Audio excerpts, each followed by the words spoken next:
So yan, liliwaliw na naman tayo sa kawalan. So meron tayong Fiesta dito na 2013. So nag-inquire si ma'am siguro a month ago na. Kaso hindi niya talaga masalya tong unit.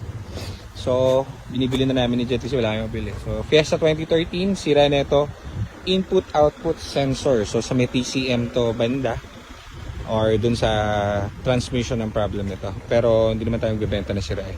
Alam na natin sira nito, papagawa natin sa garahe muna. Bibili natin ng mga parts and everything. Kasi si ma'am ay nasunog na ang pera kakapagawa. Tayo na lang ang sasalak. So 2013, buong buo yung loob. Ito yung mga sensor na binili ni ma'am. So may mga sensor. Yeah. Sayang, 4,000 daw isa nito. Hindi naman yan nasira. So, sayang. Tayo na lang magtuloy ng paggawa. Alam naman natin yung gawa nito. Ayan, buo naman. Everything. Makina, walang overheat sa ano? Ilan na yung ano? Tingin? 90 degrees. Bumaba. Hindi, tumataas pa lang. Ano bang burning point ito? 110?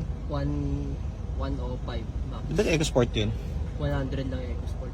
100. Ito, 105. 105. So, okay pa siya. Aircon wala? Ilaw. Hindi, dahil naka-AC. Ay, hindi ko lang. Yan.